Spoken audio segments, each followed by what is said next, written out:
taliya aad baan u faraxsanahay marka hore inaad ogolaato inaad bal la hadasho shacabka Soomaaliyeed ee mas'uuliyad u hayso waliba sidii furnaana aad u aqbashay inaad warbaahintii madaxa banaaneed u la hadasho waan kaaga mahadcelinaynaa sida aad xafiiskaaga noogu soo dhaweysay su'aashida koowaad waxay tahay muddo ka yar hal sano ayaad xilkan haysaa waa xilka taliyaha ciidamada militariga ama xoogga Soomaaliya inkastoo ay aragaa tahay xilkan hore aad u soo qabatay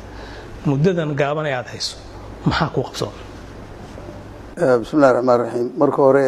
waxaan mahadcelinayaa Universal TV oo mataqaana markasta yani TV-yaasha Soomaalidu shacabka Soomaalidu aad u interesaareeyo warbaahintiisa aad mahadin kaga celinaya waraysigan iyo imaatinka aad ugu timaadeen xafiiskayga mahad baan kaga celinaya haddii aan ka jawaabo su'aashaas muddadaas yar ee aan koobnaa aan joogay waxaan dhihi karaa wax badan baa ka qabsoomay oo ay ka mid tahay inaan samaynay ilaa 4 operation oo aan dhihi karo yani midka ugu yar waxaa ka qayb gashay in ka badan 2,000 oo qof iyo gaadiidkooda oo kulligood aan ku guulaysanay waxa weynaa ka qabatay waxa weynaa mataqaana ka bedelay nabadgelyada ama gobolka Banaadir ama guud ahaan waxa kaloo ayadana qabsoomay oo sida ogtahay wax weyn iska bedelay dib u dhiska ciidanka oo dib u dhis lagu sameeyay iyo waxaan ku raada tirakoobkii oo asagana meel aad iyo aad u fiican maray tirakoob sal leh oo fadhiya oo rasmi ah ilaa hadda ma gaarteen mise wali hawshu way socotaa tirakoob sal leh baa la gaaray inkastoo uusan dhammaan waxaan dhihi karaa 90% tirakoobku uu dhammaan laakiin ciidanka saad ogtahay ciidan meel permanent ku amaha waa ciidan la bedelo waa ciidan guura waa ciidan dagaal ku jiro marar badan waxa dhacday anaga oo situation oo noo masaabaxayn in meeshii loogu talagalay ciidanka loogu tago oo ka guuro marka waxay keentay markasta waxay keentaa in sidii loogu talagalay ama taamka loogu talagalay hawsha u fulweyso maxaa ciidanku ciidan dagaal ku jiro meel baan la ku ogaa meeshii waa loogu talagalaya waxa la tagay meeshii loogu guuray oo cilmi joog waa laga soo noqonaya marka waxay keentaa always yani cabashooyin way keentay sida uu socotiin laakiin 90% tirakoobka ciidanka uu dhamaa ilaa 30,000 oo askari ayaa aad loo hadalhay inay ciidamadu gaarayaan inkastoo markii aad bilowdeen tirakoobka tirada ay nagu maqaalatay inay wax iska bedeleen ma 30 ama soo khayraad wallahi hadaan ku sheego ciidankan 34 dhulkan 34 mid kuma filna waa marka runta loo hadlo oo military loo hadlo dalka wadan weyn aad u ballaaran marka hadii la yiraahdo ciidan ku filan hal helo tiradu aad ugu badanaysa waa numberka badan laakiin ilaa hadda ciidanka la tirakoobay wax weyn iska bedelin iyo wixii hore u jiray wax bedel weyn oo ka muuqda ma jiro farq weyn oo hoos u dhaca aad weyn ma jiro arinta cabashada mushaaraadka ayaa taagneed kasto madaxweynaha iyo ra'iisul wasaaruhu ay sheegeen in wax uun laga qabtay iyada maxaa ka soo kordhay arinta wallahi madaxweynaha iyo ra'iisul wasaaruhu aad bay isku taxallujiyeen aad bay ugu mahadsanyihiin runtii daryeelka ciidanka ay ugu fakaraan laakiin cabashada waxa keenaya hawliha hadaan ku sheegay ciidanku ciidan operation ku jiro markii la dagaal ku jiro marka waxa leeyahay markuu dagaal aado badanaa waxa dhacda qolihii biometric iyo anaga inaan isgafno oo xaaladu ay masaabaxeen anigu og waliba in bari loo tagaayo inaan amraha dana ciidanku meesha inuu ka tago marka isbedelkaas wuxuu keenaa dahniinkaas way cabashada wax kamana laakiin qof walba oo la tirakoobo mushaarkiisa uu helay kii aan la tirakoobina waa lagu socdaa in waa 10% aan lahayo ama wax ka yar oo ay ku socotaa oo u badan mid fasax ku jiray mid dhaawac ah mid tababar ku maqan iyo mid meeshii la rabay markii loo tagay meeshii ama laga bedelay ama dagaal ka aaday oo meeshii aan joogin ay u badan yihiin dadka noocaas dawladdan 2 sano jirta in kastoo adigu aad muddo sanad ka yar joogto xilka hayso haddana alilaha jira waxa kamid ah in aanay jirin howlgallo macno leh oo shabaab lagu qaaday marka laga tago weeraradan ciidamada Mareykanka iyo danab ay sameeyaan haddana dhinaca kale ma jiraan howlgalladii waaweynaa oo ciidamadu inta qaadaan ay magaalooyin waaweyn ku qabsanayeen marka laga tago toddobaadii u dambeeyay oo deegaanadan Sabiib iyo Caanoole Afgooy hoostaga ay qabsadeen maxay tahay caqabada loo qaadi lahayahay howlgalladii shabaab lagula dagaalamay runtii al-shabaab waa lala dagaalamaa wararta inta badan ama dagaalada ciidanka xoog dalka inta media lagama sheego ciidanka 24 saac ma dhicin habeen uusan dagaal gelin ama maalin soo dagaal gelin hadduu xamar ka gelin gobol kale uga jira marka ciidanku dagaal uu ku jira rasmi kula jira al-shabaab magaalooyin weyn oo hadda al-shabaab laga qabsadana ma harin magaalooyinka waaweyn waa laga qabtay magaalo ay joogaan male waxay joogaan waa tuulooyin iyo dad ka soo socda hadda magaalo maanta ay degan yihiin oo la yiraahdo maanta al-shabaab baa haysta jilib baa ka jirta iyo Bu'aale waa labada meelood oo la yiraahdo al-shabaab way haysataa ayagana waa lagu socdaa waa loo tagayaa marka operation ku socdaa laakiin waxa la rabaa inuu yani si qorsheysan oo isku xiran oo la wada ogsoon yahay oo annaga iyo Amazon iyo international community aan ku wada qorsheysanayn uu u dhaco marka wuu dhacaa markasta laakiin kan annaga aan wadno uma hakino kaas waxaan rabnaa inaan ku dhisno ciidankayaga moraalkiisa waxaan rabnaa ciidankayaga niyadiisa inaan ku dhisno marka iyadoon kaas la gaarin baan markasta waxaan sameynaa annaga mid gaar noo ah always oon ku tijaabinayna ciidanka sida loogu abuuro askartayda kalsooni loogu abuuro inay fuliso hawlahii ayada u gaarka maxaa yeelay mar dhowba muddo yarba waxaa soo socotay inaan annaga hawshii nabadgelyada la wareegno marka tijaabooyin hadda operationadaas badbaado 1 badbaado 2 badbaado 3 badbaado 4 cid nagala qayb gashay ma jirto waxaas dhan waxaan ku tijaabinaynaa ciidanka waxaan ugu talagalnay ciidan conference uu ka abuurmo waxaan ugu talagalnay saraakiisha inay heshaan kalsooni hogaamineed inay hesho waxaan ku talagalnay sarkaalka iyo askarigu inay isku kalsoonaadaan oo mataqaan ay ku fuliyaan runtiina waxa la dhihi karaa 99% waa ku najaxnay mandatka ama qorshaha wuxuu yahay in 2019 ama ilaa 2020 iyo wixii ku dhow ay ciidamadii amisom wadan ka baxaan inkastoo haddaba qaybo kamida ay sii baxeen oo bilaabeen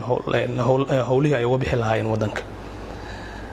ma ku kalsoon tahay in ciidamada Soomaalida 2 sano 3 sano kadib qiyaastii ay iyagu la wareegi karaan guud ahaan ammaanka dalka iyo meelaha ay ka baxaan amisom aad baa maasanta su'aal aad muhiim oo aad u fiican waana jecelahay dadka Soomaalida meel kasta jooga codkayga inay maqlaan horta waxaan rabaa in aan u tusaale ummadda Soomaaliyeed askariga Soomaaliyeed muxuu yahay runta markii loo hadlo oo international community adduunka iyo meel kasta iyo cid kasta oo Soomaaliyeed taqaanaba hay hal shay raaseen askariga Soomaaliyeed waxa lagu qiyaasaa inuu yahay nin geesi ah nin adkaysi badan nin samir badan nin aan marnaba hawshiisa mataqaana aan ka gaban saas waxay diyaar u yihiin mararka qaarkood ilaa intaan soo maray ilaa markii hore ilaa hadda aan joogay marmarka qaarkood ay dhacayso 7 bilood ayagoo mushaar la siin inaysan maalinna ka gabanayn ayna ku dhayn mushaar la siin laakiin dagaalka ay diyaar u yihiin waxaad ka garaysaa qiimaha askariga Soomaalida uu leeyahay baad ka garanaysaa anigoo marka ku kalsoon ogna askartayda qiimadeeda gaar ahaan ummadda Soomaaliyeed kartida Ilaahay siiyay rabbaani weeye ma wax oo tababarka kaliya lagu qaato waa mid rabbaani uu qabo uu leeyahay adkaysi uu leeyahay dulqaad uu leeyahay waxa uu rabo diyaar u yahay inuu fuliyo waxaan aaminsanahay in aad iyo aad aan u lahanan karno hawshaas haddii alla waanu ku tala jirnaa waanu ku soconaa dhabadii tijaabooyinkaas aan wadno waa si geesnimo gelinaya marka insha Allah waa ku guulaysanayna hawshaas qaliila ayaa laga keenay dhinaca tababarada ciidamada oo culaysyada jira ay kamid tahay in wadanba uu ciidan Soomaaliya u soo tababaray taasna hadhow ay caqabad ku noqoto isla falgalkii ciidamada oo ay meesha ka baxdo inaan ciidamadu helin tababar ku filan ama midaysan arinta maxaad ka qabateen arintaas waa arin fiican waa arin wax ka jiraan qodobada ka jira waxa weeye annaga saraakiisheena wadamo badan baa soo tababara oo kala gedisan oo xataa isku doctoriin ahayn aan isku qaab ahayn laakiin waxaan ka leenahay xoog dalkan wuxuu ka nidaam degsan oo marna hore la sameeyay sarkaalku mar alla markuu wadan kale ka soo baxo oo qodobku soo barto takhasus baa loo sameeyaa waxbuu ka soo bartay midba meel buu ka imaanay markay soo dhameeyaan xeradan jasiira dhaga badan baa geynaa meeshaas lagu tababara hal tababar baa la siiyaa marka oo ah kii xoog dalka Soomaaliyeed sarkaalkaas waxa dhici karta asagoo yar oo shibila buu ciidanka soo galay markuu soo galay xataa ciidanka terminolojiyadiisa luqadiisa ma yaqaano dictorow markii la xataa wuxuu sameeyay ma yaqaano markii wadan kale uu tagay maxaan ku rahaa maba ciidanka lama soo qabsan markaasa waxaa la baraa ko loo bilaabo sida askari jadiida maanta loo bari gaardigaa la baraa dishibliinkaa la baraa xeerka ciqaabta militariga la baraa terminolojiyada ciidanka isticmaalaha la baraa structureka ciidanka xoogga dalka soomaaliyed bara si loo mideeyo afkaartoodi markaas waxay ka soo baxaan ayagoo ah akademi ciidanka soomaaliyeed uu ka soo baxay uu leeyahay horta saraakiishaasaa u samaysan oo barnaamijkaasa bay ku samaysan yihiin marka ugu dambeeya marka soo baxana waa sarkaal soomaali ah oo ka soo baxay akademi ciidankeena uu leeyahay marka laguma ekeeyo keliya tababarkii dibadda ma laguma ekeeyo absolute ma lagu ekeeyo maba la qabsan karo sarkaalka haddii inta dibadda ku yimaado ciidanka loo bedelo ma la qabsan karo ma isla keeni karo laakiin waa la tababaraa ugu yaraan 6 bilood baa la tababaraa si ciidanka dhaqankiisii iyo culturekiisii iyo nidaamkiisii iyo sharcigiisii iyo wixiisa uu la qabsado marka saraakiishu weligoodna waa lahaan jiray wax hadda maaha waa saraakiisha askarta askar wadan dibaddana kugu tababara ma jirto askarta oo dhan sidii waagii yogaana loogu soo guuray meel dambe oo lagu tababaro 2013 u dambeysay askari Soomaaliya in dibadda loo qaado hadii laga reebo farsamo yaqaanada wadamo waxaa jira wadanka hadda Turkiga oo kale sida ciidanka badda iyo ciidanka cirka saraakiil xigeen farsamo yaqaanada jiro lagu soo tababaro dadkaas laakiin waa dad ciidanka hore uga tirsanaa oo ciidan kamid ah just takhasus knowledge bay soo helayaan maahane waana farsamo sida oo ciidanka badda iyo ciidanka cirka dadkoodu waa dad aqoon leh loo baahan yahay badanaa farsamo yaqaan u baahan askarta caadiga ee dalka gudihiisa lagu tababaro annagaa tababarana ciidanka Soomaaliya waxaa jira marka meelo khaas ah oo dawladaha gaar ah noo tababaraan ayagana waxaan midaynay barnaamijkoodii marka ama Turkiga ku dhigo ama Mareykan ha dhigo ama Ingiriis ha dhigo ama European Union ha dhigo hal syllabus way syllabus kaas la wada fuliyaa makal manhaj hal manhaj bay leeyihiin oo midaysan marka qol kasta ku dhigo isla kiin badaanaysa soo waa midaysan yahay barnaamijka waana farsamo yaqaanay maaha ciidan badan oo magaciisa maaha waa ciidamo gaar ah sida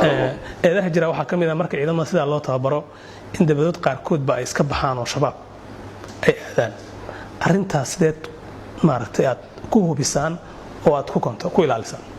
ciidanka markii la qorayo oo qof kasta soo qoray ciidanka wuxuu maraa barnaamij adag baa la marsiyaa ma dhihi karo hadda yani boqol al-shabaab ma soo galo laakiin barnaamij adag oo isdabtaa oo mar ahayn oo laba ahayn oo saddex ahayn 4 marxaladood baa la marsiyaa ninka cusub oo soo qoray ciidanka 4taas marxaladood ninka ka soo gudba baan qaadanaa waa dhici kartaa inay wax naga baxaan laakiin aad baan waxaan ugu dadaalnaa inaan noqon nin aan danta Soomaalida ka shaqeyn doonin berrito inuu ka mid noqon ciidanka arinta dhinaca tababarada markaan sii wadno saldhig weyn ayaa dawladda Turkiga ka furatay Muqdisho maxaad ka faa'iideen saldhigaas ama Soomaaliya way ka faa'iideen haddii aan ummadda Soomaaliyeed iyo dadweynahaba aan u fasiro horta saldhig Turki kuliya meesha kama jiro Turki saldhig kuma laha dalkeena waxa uu leeyahay kulliyad tababar oo ciidanka xoogga dalka Soomaaliyeed uu leeyahay bay noo dhiseen nooguna tababaraan kulliyadaas oo u kooban qaybo fara badan qaybaheeda u kooban in saraakiil xigeenka iyo saraakiisha lagu diyaariyo ciidanka xoogga dalka iskala waa sidii wax la level tahay kulliyada jaalisiyaal dhijiri oo ruushku dhisay typically waa taas oo kale marka saldhig kuma laha Turkiga waa jeclaan lahaa warbaahinta adduunka inay qaadato saldhig Turki maaha waa saldhig waa kulliyad military oo ciidanka Soomaaliyeed lagu tababaray maxaa yeelay waad ogtihiin haddii la number hal la qaado qofka markii la qaado kharash badan baa ku baxa laakiin dalka gudihiisa markii lagu tababaro kharashku 100% wuu ka yar yahay ogtahay marka ujeedada marka horeba laga lahaa anigana saxay markii koow soo jeediyay in loo dhiso kulliyad maxaa yeelay wax badan bay noo faa'iideynaysaa in dalka gudihiisa wax ku haraan berina wax baan ka dhaxlaynaa oo waxaan dhaxlaynaa kulliyad annagu aan leenahay beri Turkiga waxa lagu leeyahay period in macallimiintoodu hayaan inta period kaasna ay diyaariyaan macallimiinta ayaga bedelayay waana dhowdahay muddadii runtii wax yar baa ka haray muddadii aan lagu wareejin lahayn oo annagu ma aan la wareegi lahayn marka kulliyadaas waa kulliyad ciidanka xoogga dalka Soomaaliya iska leeyahay lagu tababari karo dhammaan ciidamada qalabkiisa oo dhan saraakiisheeda lagu tababaro hadda booliiska lagu tababara saraakiil bay ku leeyihiin laakiin saldhig military oo Turkiga ma aha meeqa sano camal heshiisku ahaa 5 sano marka 5 sano kadib Soomaalida la wareegayso sano Soomaaliya ku wareegaysa macluumaadka dhan Soomaaliya noqonay way dad badana mugdi uga jira waxaan aragnaa hadda in meeshu ay tahay xarun weyn oo ciidamada Turkiga joogaan dhisan gaadiidkoodii hubkoodina ay yaalaan marka bal farqiga u dhaxeeya kuliyad tababar iyo saldhig sharaxaad laga siiyo waxa u dhaxeeya oo saldhig u dhaxeeya in shay waqtigan dalka dagaal ku jira Soomaa annagana meesha ciidan oo difaaca ma joogo waxa jooga ciidan yar oo waardiye ka qabta marka Turkigu waxay leeyihiin macallimiintooda iyo qalabkooda ciidan yar oo asaguna sidaas oo kale ka sii yar oo ilaaliya oo kuliyadda nabadgelyadeeda ilaaliya laakiin base saldhiga ma aha laakiin kuliyadda nabadgelyadeeda cid ilaaliya Turkiga waa ka joogaan oo dadku waxay arkaan waa intaas waxa la arkaa laakiin ciidan saldhig oo Turki ma aha way dabcan aad baad ula socotaa waana marar badan waad ka hadashay arrin waxaa jirtay soo laabato isku dhacyada ciidamada dawladda gaar ahaan kuwa magaalada jooga iyo booliiska iyo militariga marar badan waad ka hadashay amarna waa ka soo saartay waxay noqotay caqabad soo laabato oo dadkii magaalada la isku kor dagaalamo mararka qaar halkii dagaalku uu jihaysan lahaa dhinaca tagi lahaa arrintaas sida aragtaa والله أرنتاس وادي بوانا كحنا مركز إن أنت لوقف عن شرع إلهي أنت يو حبر يذكر هذا مركز عارك ضدك ولا مساكين وجدك كيس كمرة يا حبدي وحيالان لكن قد يدرس لور شرنا وأركي أولاد إذا كحق ذلك سوى إبليس كده حيسا مشيبس أبسولوتي ودن وواحد شخصي ذات واحد كده عارك سن ماذا كلنا وصل لي جوا وحوي أذكرت إذا كحق ذلك سوى كبحث المجال الستين markay soo galayaan badan oo iyagu hubaysan bay soo galaan maxay jidka ma soo mari karo ninkii hubka iska dhigo khasab uu ku yahay marka qorigiisa inuu ku soo maro hadii kale wuxuu halis u yahay in la dilo maxaa ku raada oo jidka uu ku soo dhinto sababtaas waxay keentay askariga inuu soo hubkiisa wato magaalada soo galo askarigu dadku la mid yahay caruur buu leeyahay xaas buu leeyahay ilmihiisu rabo inuu soo arko fasax baa la siiyaa isbitaal buu noqon karaa tababar baa loo soo diraa dana fara badan oo gedisan buu u soo gaadaa meesha mararka qaarkood marka waxa dhacdo markay yimaadaan baraha kontaroolada inay yimaadaan inay isfaham waayaan shakhsiga markaas booliiska taagan iyo asag taasa maradan keenta waa arrin shakhsi arrin booliis iyo security iyo ku qosaysa ma dana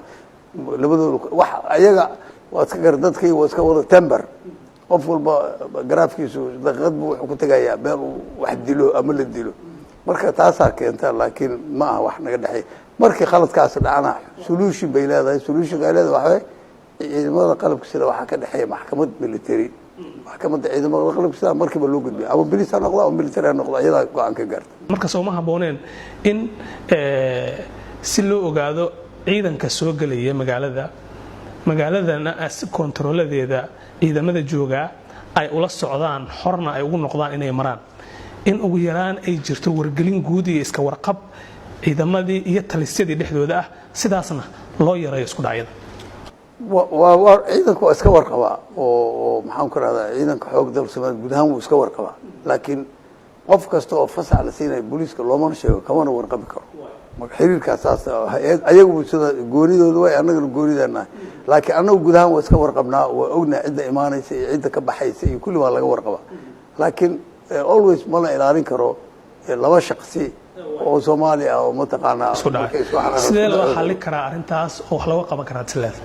والله waxay u baahan tahay wax badan time badan bay u baahan dalku nabad helo u baahan tahay horta qoryaal iska dhigo simple intaas oo oo ilaa dhaqankii la yaqaan in ciidamadu markay soo galayaan soo qori wato ayagoo hub wadan ay soo gali jireen magaalada soo qori wado iska soo galo aan ciidan oo garin karin inuu shiil yahay inuu askari yahay laba insha Allah waa la gaari doonaa meesha loo socdo 10 sano ka badan ayuu socdaa dagaalkan ka dhanka al-shabaab maxay tahay sababta ilaa hadda looga adkaan lahayn hadii su'aashaas si dhab loogu jawaabo al-shabaab waa laga adkaaday sababta waxaa xasuustaa muddo aan badnayn ka hor ayagaa ka taliyay xamar magaalooyinka dalka waaweyn dhan ayagaa ka taliyay maantana waan isku sheegno magaalooyin yaryar ay ka taliyaan horta waa laga adkaaday laakiin ma dhammaadeen way su-aashu moogta waa laga adkaaday laakiin dhammaystirkii waa ka dhiman aad baa looga adkaaday dhammaystirkii waa ka dhiman waana dhammaystirkana waa la gaarayaa oo dan waa gaaraysaa sababta loo gaarayana waxaan kuu sheegayaa waxaa la qiyaasaa shalay shacabka soomaaliyeed hadduu al-shabaab taageerayay oo lacag siinayay oo hantidii siinayay maanta al-shabaab shacabka soomaaliyeed ma taageeraya dhammaadka al-shabaab halkaasuu kasoo socda xabadba mahanbo shacbiga soomaaliyed baa al-shabaab xiraya marka waxay u arkeen al-shabaab waxay sheegayso inaysan runka ahayn sababta oo ah dalkan waa dal muslima intaasoo boqolaalo sano kusoo dhaqmayay muslim cusub oo maanta la maraya ma jirto muslim cusub oo maanta galayana ma laha muslimku waa kaa naqiin oo kusoo korna awoyaashii aabayaashii ay nagu soo barbaariyeen diin cusub marka baran mayno nin soomaaliya aqbalaya ma jiro 2 jeer ama 3 jeer zakaha lagaa qaado nin soomaaliya oo laga dhaadhicin karo ma muslim inaysan ahayn nin walba u jeeda marka taasaa waxay ku tusaysaa al-shabaab inuu soo dhammaaday waktigoodii guud ahaan soomaaliya waxay u baahan tahay dhismaha ciidamo adag oo xoog leh oo ku filnaada ammaanka dalka sidii lagu yaqaanay barisamaadkii iyo waqtigii adugu aad ciidamadu ka soo mid ahayd ilaa haddana aad ka mid tahay ay ciidamada awoodooda ay u gaarto mararka qaar inay daboolaan baahiyaha kale ka jira dalalka dariska ama caalamka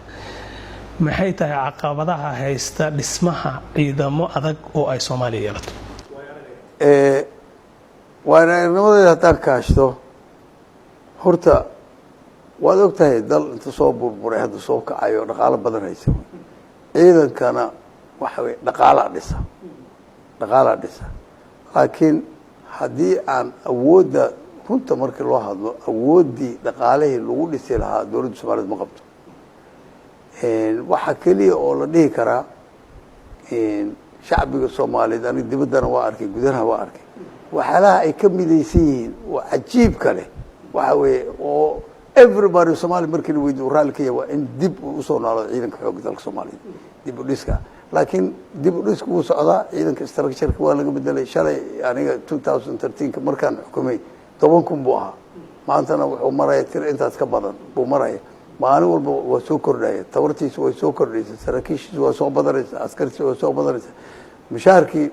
shalay marka kow lii magacaabayay jananka iyo sarkaalka dabluhu $100 bay qaadanayeen maanta waxay qaataan lacag iskeela saraakiishu askarta la mushaar maaha saraakiinku waa garanaysaa marka ciidanku wuu socdaa laakiin waxa kaliya oo laga dareemaya waxa weeye dadka Soomaalida waxay jeclaan lahayd si dhaqsi ah in ciidanku uu hawshiisa u soo qabsado dhaqsiyadana mataqaanaa guri dumay maalin ma dhismo it will take a time laakiin time-kan ku soconaa wuu dhismaya ciidanka xoogga dalka billahi kariim waxa arki doonaa ciidanka xoogga dalka oo functionkiisa qabsaday dowladana runtii haddaan runta ka sheego madaxweynaha iyo barnaamijka way ka go'an tahay arrintaas aad bay uga go'an tahay in ciidanka dib loo dhiso wixii dhaqaale la heli karaan lagu bixiyo arrinta dib u habeynta ciidamada ayaa socotay wad ogtahay oo waxaan ugu maqaalaa in isbedel dhinaca hoggaanada uu jiro dhinaca maxaad ka qabateen ciidanka runtii dib habeen weyn baa lagu siiyey tirakoob kaliya laguma sameyn dib habeen weyn baa lagu sameeyey sidaa ogtahay waa markii ugu horreysay oo la sameeyey ciidanka dhulka xoog dalka Soomaaliyeed hore uma jirin maxaan ku raacay ilaa la aasaasay ciidanka xoog dalka Soomaaliyeed oo Daawud qabtay ilaa iyo bishii dhaweyd wixii ka horreeyay taliyaha xoog dalka Soomaaliyeed baa hayay jagada ciidanka dhulka ma kala baxsanayn ninka taliyaha ciidanka xoogga dalka Soomaaliyeed qabta oo taliye ka noqda asaga isla markaasna taliyaha ciidanka dhulka hadda ciidanka xoogga dalka Soomaaliyeed waxa loo sameeyay talis cusub oo liya taliska ciidanka dhulka wuxuu ka kooban yahay ciidanka xoogga dalka Soomaaliyeed koobnaantiisa marka taliska guud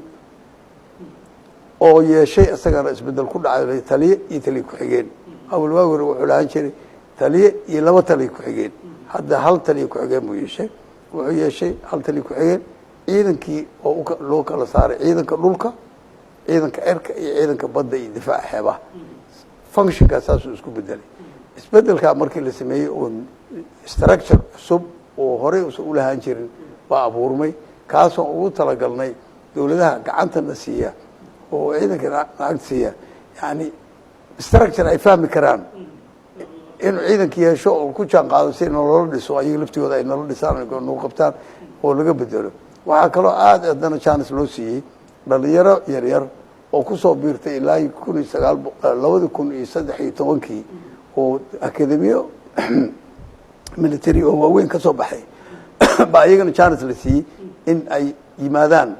kaalintii ay beridkooda barkay ayagaa noqon doona berri ragga hogaaminayay marka in la sii tababaro xilal waaweyn loo dhiibo lagu tijaabiyo xilka waaweyn laguna qaarkood waa u dhiibno hogaamo badan bay hayaan ugu yaraan 7 hogaan hogaamada xoogga dalka Soomaaliyeed ee taliska ciidanka xoogta ilaa 14 hogaan baa ka jirta 8 ka mid ah saraakiil yaryar baa xukunta marka dib u dhiskana saas u socdaa saraakiisha yaryarna saas eray bixin oo dadku ay u baahan yihiin jirta ma ciidanka luqta ahaa miya waxa mise waa ciidanka dhulka la yiraahdo lugta ma ciidanka dhulka anu soo laabtay taban dad badan media qaarkoodna u baahan in loo lugta ma in si eray bixintaas waa ciidanka dhulka xoogga dalka Soomaaliyeed baa ciidanka cirka ciidanka badda difaaca ciidanka dhulka xoogga dalka Soomaaliyeed baa magaca rasmiga asaas taageero ma idin siiyaan wadamada caalamka hadday idin siiyaan se waa nuucee dhinaca kale iska warqabkiina adinka iyo wada shaqayntiina ciidamada midowga Afrika AMISOM wadamada caalamka aad bay noo taageereen runtii wax badan taageero badan baan siyaa oo taageero far badan yani taageerada ugu weyn oo xaaladaha marxalad badan maanta ciidanka xoogga dalka Soomaaliyeed ugu weyn oo u baahay waa tababar buu baahay dad aqoon leh dhalinyaro aqoon leh oo la tababaro xirfadlayaal bari noqon doonto barkay aqoon weeye dagaalku marka kaasa ugu badan dhalinyarada dibadda noogu maqan oo badankeedana waa dhalinyaro qorshaas loogu talagalay oo loogu talagalay long time quick ma waxa jira saraakiil fadal badan oo ciidanka u maqan oo loogu talagalay 7-8 sanadood inay shaqo ka soo baxaan oo badan kuwaasoo u badan ciidanka badda iyo ciidanka lugtaba marka aqoonta noogu weyn waxyaalaha aan weydiisano wadamada international community aan codsano AMISOM iyo anagu waxaan leenahay xiriir fiican waa wada shaqeynaa waxaan leenahay joogto shirarkeen waa joogto maalin walba operationada waa isla sameynaa qorshaha aan wada gaarno baan wada fulnaa marka AMISOM xiriirkeena aad buu fiican yahay waana soo fiicnaanay way dareensan yihiin maxaan ku raada inay beri bixi doonaan annagana ay nagu wareejinaan marka gacan weyn nagu siiyaan sidii mataqaanaa aan u hanan lahayn istaraatiijiyadii waa bedelanayeen marka ma si guud aad u wada bedeshan mise uu AMISOM gaar ay ku tahay kaliya طبعا taliska militariga hogaamiya AMISOM hogaamintu waa kaayaga kaliya ayagoodu ma aqaan wax iska bedelin marka 5 dowladood laakiin anaga waxaan ka hadlaynaa qaab dhismeedkeena iyo isbedelkeena waa xoog dalka Soomaaliyeed ma ka hadlaa istaraatiijiyada sidii weerarada dagaalka waa